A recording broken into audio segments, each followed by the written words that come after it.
ఈ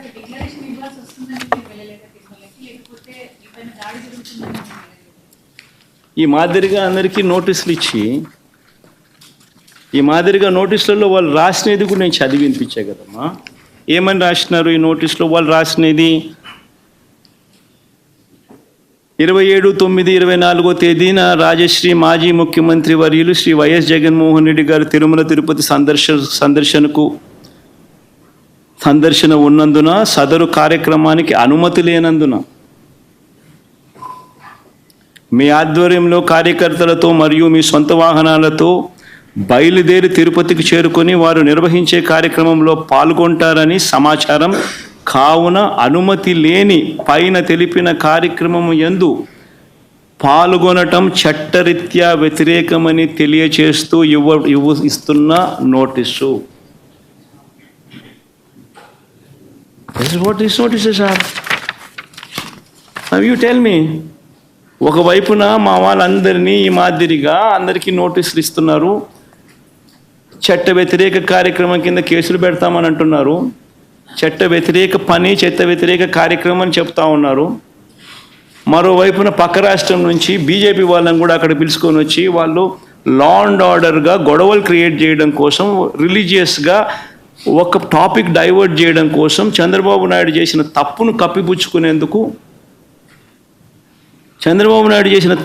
కప్పిపుచ్చుకునేందుకు topic divert చేసేందుకు declaration అనే టాపిక్ ద్వారా రాజకీయంగా టాపిక్ డైవర్ట్ చేసేందుకు, గొడవలు క్రియేట్ చేసేందుకు పక్క రాష్ట్రం నుంచి బీజేపీ వాళ్ళని పిలిపిస్తాడు, వైఎస్ఆర్సీపీ వాళ్ళని ఎవరిని రాకుండా చేసే కార్యక్రమం చేస్తున్నాడు, పోలీసులను మోహరిస్తూ ఉన్నాడు.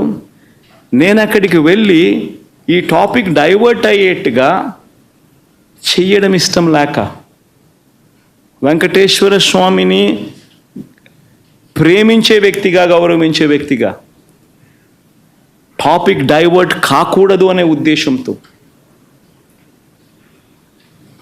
తిరుమల తిరుపతి లడ్డును చంద్రబాబు నాయుడు ఏ రకంగా అగౌరవపరిచినాడు, తిరుమల తిరుపతి వెంకటేశ్వర స్వామిని చంద్రబాబు నాయుడు గారు ఏ రకంగా అబద్ధాలతో అవమానించి అగౌరవపరిచాడో, ఆ చేసిన తప్పు సాక్ష్య ఆధారాలతో సహా బయటికి కనిపిస్తూ ఉన్న ఈ సత్యం బయటికి రావాలి. చంద్రబాబు నాయుడు చేసిన ఈ పాపం కడగబడాలి. ఈ పాపం రాష్ట్ర ప్రజల మీదకి రాకూడదు. పాపము చేసిన చంద్రబాబు మీద మీ దగ్గరే కట్టడి కావాలి. దానికోసం టాపిక్ డైవర్ట్ కాకూడదనే ఉద్దేశంతో నా పర్యటనను పోస్ట్పోన్ చేస్తా ఉన్నాను. రాష్ట్ర వ్యాప్తంగా ఉన్న ప్రతి వైఎస్ఆర్సీపీ అభిమానించే వాళ్ళే కాదు, రాష్ట్ర ప్రజలందరూ కూడా, రాష్ట్ర ప్రజల శ్రేయస్సు కోరే ప్రతి ఒక్కరు కూడా, అందరినీ కూడా నేను కోరుతా ఉన్నాను. మీ ప్రాంతాలలో, మీ నియోజకవర్గాలలో, మీ గ్రామాలలో, మీ గుళ్ళల్లో పూజలు చేయించండి. చంద్రబాబు చేసిన ఈ పాపం వల్ల వెంకటేశ్వర స్వామి కోపం వచ్చి రాష్ట్రం మీద చూపించుకోకుండా ఆ కోపం కేవలం చంద్రబాబు మీదకి మాత్రమే చూపించే విధంగా పూజలు చేయండి అని కూడా అందరినీ కూడా అడుగుతా ఉన్నాను. సార్, ఇప్పుడు ఎందుకనంటే జరిగినది ఘోర అపచారం. వెంకటేశ్వర స్వామిని పలచన చేస్తూ, వెంకటేశ్వర స్వామి ప్రసాదాన్ని లోకువ చేస్తూ, జరగనది జరిగినట్టుగా, యానిమల్ ఫ్యాట్ వాడనది వాడినట్టుగా, ఆ లడ్డూలు డిస్ట్రిబ్యూట్ చేసినట్టుగా ఘోరమైన అపఖ్యాతి వెంకటేశ్వర స్వామి గుడికి ఆపాదిస్తూ ఉన్న చంద్రబాబు నాయుడు అబద్ధాలు ఆడుతూ ఇంతటి ఘోరం చేసిన వ్యక్తి, ఈ పాపం కడగబడాలి.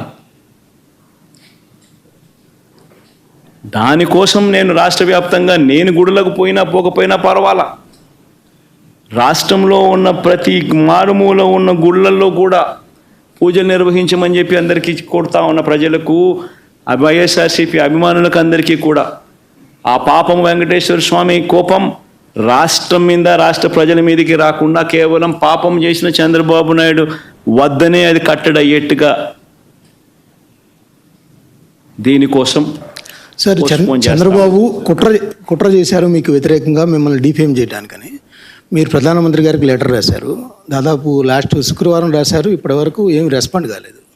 ప్రధానమంత్రి ఇక్కడ ఒక పెద్ద పుణ్యక్షేత్రంలో ఒక మతపరమైన విద్వేషాలు రెచ్చగొట్టే విధంగా కార్యక్రమాలు జరుగుతూ ఉన్నాయి. దీన్ని ఎలా చూస్తారు? అందుకే చెప్తా ఉన్నాను కదా, బీజేపీ వాళ్ళకు నిజంగా హిందుత్వం అనే దాని మీద నిజంగా వాళ్ళు టార్చ్ బేరర్స్ అని చెప్పుకునే నైతిక హక్కు నిజంగా వాళ్ళకు ఉంటే, వాళ్ళలో సిన్సియారిటీగానే ఉంటే, ఇంత ఘోరం చేసిన చంద్రబాబు నాయుడును రిప్రమాండ్ చేయకుండా ఇంత తెలిసి అబద్ధాలు ఆడుతూ తిరుపతి పేరు ప్రఖ్యాతలను మంటగలిపిన ఈ వ్యక్తిని చూస్తూ వాళ్ళు ఎలా ఊరుకుంటున్నారు అని వాళ్ళని ప్రశ్నిస్తున్నా. వాళ్ళల్లో నిజంగానే హిందుత్వం మీద వాల్యూస్ ఉంటే, సిన్సియారిటీ ఉంటే ఇలాంటి వ్యక్తిని తిట్టాలి, బహిర్గతంగా తిట్టాలి. ఇలాంటి తప్పులు చేయడం అన్యాయము, ధర్మం కాదు అని చెప్పి గట్టిగా బుద్ధి చెప్పాలి, గడ్డి పెట్టాలి. కానీ అలాంటివి ఏవీ చేయకుండా చేసినవాడు మనవాడు కాబట్టి వాడు ఏం చేసినా కానీ పర్వాలేదు అని చెప్పి వాళ్ళు వదిలేస్తే ఏ రకమైన మెసేజ్ పంపిస్తూ ఉన్నారు? హిందుత్వానికి వీళ్ళు ప్రతినిధులా? ఏ రకమైన మెసేజ్ పంపిస్తూ ఉన్నారు?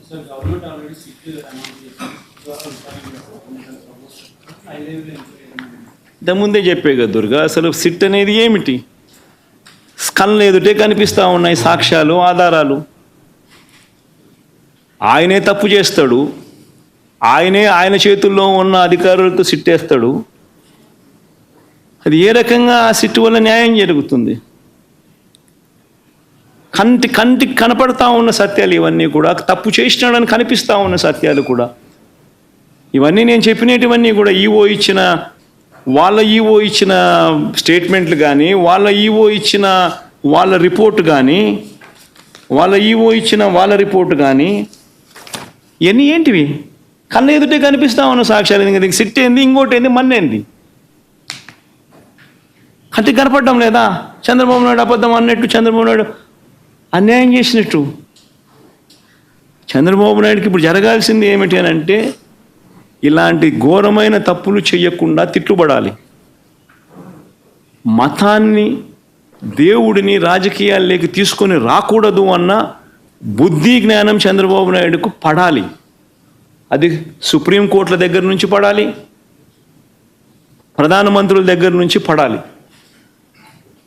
అప్పుడే ఈ మనిషిలో జ్ఞానోదయం చెంది కొద్దో గొప్ప మార్పు వచ్చి ఈ మాదిరిగా మన గుడులను, మన పరువును, మన ప్రతిష్టను, మన ప్రసాదాన్ని మనమంతట మనమే పెంచుకోవాల్సింది పోయి, గొప్పగా చెప్పుకోవాల్సింది పోయి, ప్రసిద్ధి ఇంకా పెంచాల్సింది పోయి, మనమంతట మనమే మన గుడిని, మన ప్రసాదాన్ని, మన ప్రతిష్టను మనమే ప్రపంచానికి పలచన చేసి చూపించుకుంటా ఉన్నాం. ఇది ఎక్కడ హిందుత్వం అండి? ఇది ఎక్కడ హిందూయిజం అండి? హిందూయిజం అంటే ఇదే, మన దేవుని మనం తగ్గించుకోవడం, మనమంతకు మన లడ్డు గురించి తప్పుడు ప్రచారాలు మనం చేయడం, రాజకీయ లబ్ధి కోసం మనమే అబద్ధాలు ఆడడం. ఇది ఎక్కడ హిందూయిజం అండి? సార్, మీ ప్రభుత్వ హయాంలో పనిచేసిన సుబ్బారెడ్డి గారిని